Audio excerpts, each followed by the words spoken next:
नमस्कार दोस्तों, एक बार पुनः स्वागत है आप लोग का हमारे चैनल पर। दोस्तों, आज हम फिर से हमारे चैनल पर इकोनॉमिक्स के 50 क्वेश्चन आंसर के बारे में यहाँ पर वीडियो लेकर के आ चुके हैं, जो कि सभी क्वेश्चन आंसर दोस्तों हमारा ऑब्जेक्टिव टाइप के होने वाला है। और हम हमारे चैनल पर, जैसा कि आप लोग को पता होगा कि ऑल टोटल सभी विषय के बारे में वीडियो बनाते हैं, जैसा कि साइंस के हो गए, पॉलिटी के हो गए, जियोग्राफी के हो गए, कंप्यूटर के हो गए, ऑल टोटल सभी विषय के बारे में यहाँ पर वीडियो बनाते हैं। अगर आप कोई भी कंपटीशन एग्ज़ाम की तैयारी करते हैं तो हमारा चैनल आपके लिए काफ़ी महत्वपूर्ण होने वाला है। हमारा चैनल के माध्यम से आप अपनी तैयारी पूर्ण कर सकते हैं। तो चलिए दोस्तों, बिना देरी के वीडियो को शुरू करते हैं और जानते हैं हम आज के क्वेश्चन आंसर के बारे में। तो हमने पिछले वीडियो में 85 नंबर में लास्ट किए थे और आज का हमारा अगला क्वेश्चन जो है 86 से स्टार्ट होकर के 135 तक जाएगा, जिससे कि हमारा 50 क्वेश्चन का टारगेट पूर्ण हो जाएगा। तो पहला क्वेश्चन है दोस्तों, भारत के किस राज्य में गरीबों का प्रतिशत सबसे अधिक है? भारत के किस राज्य में गरीबों का प्रतिशत सबसे अधिक है? तो उड़ीसा। ठीक है, उड़ीसा में सबसे अधिक गरीबों का प्रतिशत अधिक है। अगला है, भारतीय अर्थव्यवस्था के उदासीनीकरण। भारतीय अर्थव्यवस्था के उदासीकरण का अग्रदूत किसको कहा जाता है? भारतीय अर्थव्यवस्था के उदासीकरण का अग्रदूत किसे कहा जाता है? तो डॉक्टर मनमोहन सिंह को कहा जाता है। अगला है, किसी अर्थव्यवस्था में क्षेत्रों को सार्वजनिक और निजी में किस आधार पर वर्गीकृत किया जाता है? किसी अर्थव्यवस्था में क्षेत्रों को सार्वजनिक और निजी में किस आधार पर वर्गीकृत किया जाता है? तो उद्यमों का स्वामित्व। ठीक है, उद्यमों का स्वामित्व के आधार पर किया जाता है। अगला है, भारत की राष्ट्रीय आय में सर्वाधिक योगदान है। भारत की राष्ट्रीय आय में सर्वाधिक योगदान किसका है? सेवा क्षेत्र का है। अगला है, देश में राष्ट्रीय न्यायाधीश की स्थापना कब हुई? देश में राष्ट्रीय न्यायाधीश की स्थापना कब हुई? 1950 को हुई थी। अगला क्वेश्चन है, निम्न में किस राज्य की प्रति व्यक्ति आय सबसे अधिक है? तो गोवा का है। अगला है, भारत में राष्ट्रीय आय की गणना में किस विधि का प्रयोग किया जाता है? भारत में राष्ट्रीय आय की गणना में किस विधि का प्रयोग किया जाता है? ए और बी दोनों में किया जाता है। ठीक है। अगला है, हिंदू वृद्धि दर किससे संबंधित है? हिंदू वृद्धि दर किससे संबंधित है? तो राष्ट्रीय आय से संबंधित है। ठीक है, राष्ट्रीय आय से। अगला है, भारत में राष्ट्रीय आय समंकों का आकलन किसके द्वारा किया जाता है? भारत में राष्ट्रीय आय समंकों का आकलन किसके द्वारा किया जाता है? तो केंद्रीय सांख्यिकी संगठन, ठीक है, इसके द्वारा किया जाता है। अगला है, निम्नलिखित में आर्थिक विकास की बेहतर माप कौन सी है? निम्नलिखित में आर्थिक विकास की बेहतर माप कौन सी है? तो प्रति व्यक्ति आय। ठीक है, प्रति व्यक्ति आय है। अगला है, देश के लिए राष्ट्रीय आय का पहला अनुमान किसने तैयार किया था? देश के लिए राष्ट्रीय आय का पहला अनुमान किसने तैयार किया था? तो दादा भाई नौरोज। ठीक है, दादा भाई नौरोज ने तैयार किया था। अगला है, प्रति व्यक्ति आय निकालने के लिए राष्ट्रीय आय को भाग दिया जाता है। किससे भाग दिया जाता है? देश की कुल जनसंख्या से भाग दिया जाता है। अगला है, निम्नलिखित में से कौन सा क्षेत्र भारत के सकल घरेलू उत्पाद को सर्वाधिक योगदान देता है? निम्नलिखित में से कौन सा क्षेत्र भारत के सकल घरेलू उत्पाद को सर्वाधिक योगदान देता है? तो तृतीयक क्षेत्र। ठीक है, तृतीयक क्षेत्र जो है सर्वाधिक योगदान देता है। अगला है, मुद्रा स्वयं मुद्रा का निर्माण करती है। यह परिभाषा किसने प्रस्तुत किया था? यह परिभाषा किसने प्रस्तुत किया था?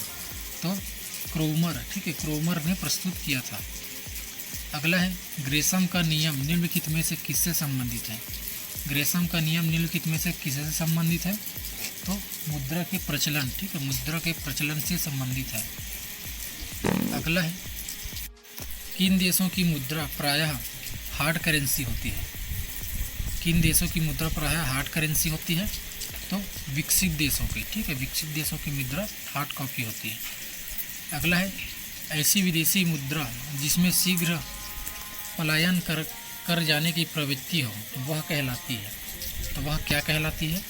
गर्म मुद्रा। ठीक है, गर्म मुद्रा कहलाती है। अगला है, निम्नलिखित में से कौन मुद्रा का कार्य नहीं है? निम्नलिखित में से कौन मुद्रा का कार्य नहीं है? तो मूल्य का स्थितीकरण। ठीक है, मूल्य का स्थितीकरण मुद्रा का कार्य नहीं है। अगला है, सरकार द्वारा पुरानी मुद्रा को समाप्त कर नई मुद्रा का चलाना कहलाता है। क्या कहलाता है? यह विमुद्रीकरण। ठीक है, विमुद्रीकरण कहलाता है। बाजार के नियम के प्रस्तुतकर्ता थे। प्रचार के नियम के प्रस्तुतकर्ता कौन थे? तो JB से, ठीक है, JB से थे। अगला है लगातार बढ़ती कीमतों की प्रक्रिया होती है, तो क्या होती है? मुद्रास्फीति होती है। अगला है मुद्रास्फीति के कारण सबसे अधिक हानि होती है। मुद्रास्फीति के कारण सबसे अधिक हानि क्या होती है? तो लेनदार, ठीक है, लेनदार की होती है। अगला है मुद्रास्फीति से लाभान्वित, ठीक है, मुद्रास्फीति से लाभान्वित होता है, तो क्या लाभान्वित होता है? ऋणी, ठीक है, ऋणी लाभान्वित होता है। अगला है निम्नलिखित में कौन मुद्रास्फीति के नियंत्रण का विधि नहीं है? निम्नलिखित में कौन मुद्रास्फीति के नियंत्रण का विधि नहीं है? तो ब्याज दर में कमी, ठीक है, ब्याज दर में कमी यहाँ इसका कारण नहीं है। अगला है गिल्ट एक्ट बाजार किससे संबंधित है? गिल्ट एक्ट बाजार किससे संबंधित है? सोना चांदी से संबंधित है। अगला है भारत में किसे बैंकों का बैंक कहा जाता है? भारत में किसे बैंकों का बैंक कहा जाता है? भारतीय रिजर्व बैंक को बैंकों का बैंक कहा जाता है। अगला है भारत में करेंसी नोट जारी करता है। भारत में करेंसी नोट जारी करता है तो भारतीय रिजर्व बैंक जारी करता है। अगला है निम्नलिखित में से किस बैंक में कोई व्यक्ति अपना खाता नहीं खोल सकता है? किस बैंक में अपना खाता नहीं खोल सकता? तो भारतीय रिजर्व बैंक, ठीक है, इसमें अपना व्यक्ति इसमें अपना खाता नहीं खोल सकता है। अगला है भारतीय रिजर्व बैंक का लेखा वर्ष होता है। भारतीय रिजर्व बैंक का लेखा वर्ष कब होता है? अप्रैल मार्च, ठीक है, अप्रैल मार्च में होता है। अगला है बैंक नोट प्रेस कहाँ स्थित है? बैंक नोट प्रेस कहाँ स्थित है? देवास, ठीक है, बैंक नोट प्रेस देवास में स्थित है। अगला है भारतीय औद्योगिक पुनर्निर्माण बैंक की स्थापना किस वर्ष की गई थी? भारतीय औद्योगिक पुनर्निर्माण बैंक की स्थापना किस वर्ष की गई थी? 1985 में, ठीक, 1985 में की गई थी। अगला है फेडरल रिजर्व बैंक किस देश का केंद्रीय बैंक है? फेडरल रिजर्व बैंक किस देश का केंद्रीय बैंक है? तो संयुक्त राज्य अमेरिका, ठीक है, संयुक्त राज्य अमेरिका का रिजर्व बैंक है। अगला है भारतीय यूनिट टेस्ट की स्थापना किस वर्ष की गई? भारतीय यूनिट टेस्ट की स्थापना किस वर्ष की गई? 1964, ठीक है, 1964 को की गई। अगला है भारत का सबसे बड़ा म्यूचुअल फंड का संस्था है। भारत का सबसे बड़ा म्यूचुअल फंड का संस्था कहाँ है? तो UTC में, ठीक है। अगला है भारत में स्टॉक एक्सचेंज का नियमन करने वाली बॉडी है। भारत में स्टॉक एक्सचेंज का नियमन करने वाली बॉडी है तो SEBI, ठीक है, SEBI है। अगला है बम्बई स्टॉक एक्सचेंज की स्थापना कब हुई? बम्बई स्टॉक एक्सचेंज की स्थापना कब हुई? तो 1875 को हुई थी। अगला है राष्ट्रीय स्टॉक एक्सचेंज की स्थापना की संस्तुति में किस समिति द्वारा की गई थी? किस समिति द्वारा की गई थी? तो फेरवानी समिति, ठीक है, फेरवानी समिति के द्वारा की गई थी। अगला है NIFT, ठीक है, निम्नलिखित में किस शेयर बाजार का मूल्य सूचकांक है? तो किस शेयर बाजार का मूल्य सूचकांक है? तो NSE, ठीक है, NSE का है। अगला है चमकता हुआ सितारा किस बैंक का प्रतीक है? चमकता हुआ सितारा किस बैंक का प्रतीक है? तो बैंक ऑफ इंडिया, ठीक है, बैंक ऑफ इंडिया का प्रतीक है। अगला है भारतीय जीवन बीमा निगम की स्थापना कब हुई? भारतीय जीवन बीमा निगम की स्थापना कब हुई थी? तो 1956 को, ठीक है, 1956 को भारतीय जीवन बीमा निगम की स्थापना हुई थी। अगला है दलाल स्ट्रीट कहाँ स्थित है? दलाल स्ट्रीट कहाँ स्थित है? तो मुंबई में, ठीक है, दलाल स्ट्रीट जो है मुंबई में स्थित है। अगला है भारत में कागजी नोट मुद्रा को जारी करने का पूर्ण अधिकार किसके पास है? भारत में कागजी नोट मुद्रा को जारी करने का पूर्ण अधिकार किसके पास है? रिजर्व बैंक, ठीक है, रिजर्व बैंक के पास है। अगला है सरकार अर्थोपाय ऋण लेती है। सरकार अर्थोपाय ऋण लेती है तो RBI से लेती है। अगला है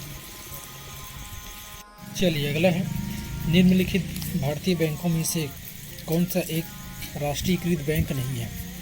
कौन सा राष्ट्रीयकृत बैंक नहीं है? फेडरल बैंक, ठीक है, फेडरल बैंक है। अगला है निम्नलिखित में से किसको वास्तविक मजदूरी का प्रमुख निर्धारित माना जाता है? किसको माना जाता है? मुद्रा की क्रय शक्ति को। अगला है नई मुद्रा ब्यूरो किस वर्ष में प्रारंभ की गई थी? नई मुद्रा ब्यूरो किस वर्ष में प्रारंभ की गई? तो 1999 में, ठीक, 1999 में प्रारंभ की गई थी। अगला, प्रथम क्षेत्रीय ग्रामीण बैंक की स्थापना किस वर्ष की गई? प्रथम क्षेत्रीय ग्रामीण बैंक की स्थापना किस वर्ष की गई? तो 1975 में, ठीक, 1975 में की गई थी। अगला है, किस वर्ष नाबार्ड की स्थापना हुई? किस वर्ष नाबार्ड की स्थापना हुई? तो 1982 में हुई थी। अगला है, किसी अर्थव्यवस्था में मुद्रा के मूल्य और कीमत के बीच संबंध होता है, तो किसमें होता है? प्रतिलोम, ठीक है, प्रतिलोम में होता है। और आज का हमारा लास्ट प्रश्न है दोस्तों, जो वस्तुएं दुर्लभ हो और उनकी आपूर्ति सीमित हो तो उन्हें क्या कहते हैं? तो उन्हें क्या कहते हैं? तो आर्थिक वस्तुएं, ठीक है, आर्थिक वस्तुएं कहते हैं। तो इस प्रकार से दोस्तों आज का हमारा क्वेश्चन आंसर पूर्ण हुआ। तो दोस्तों वीडियो अगर अच्छा लगा तो लाइक कर दीजिएगा और हमारे चैनल को सब्सक्राइब कर लीजिएगा। तो मिलते हैं दोस्तों एक नई वीडियो में। फ़िलहाल आज के लिए हमारे चैनल पर बस इतना ही। हम जल्द मिलेंगे आप लोगों से नेक्स्ट वीडियो में। तो मिलते हैं दोस्तों एक नई वीडियो में, तब तक के लिए धन्यवाद। जय हिंद, जय भारत, जय छत्तीसगढ़।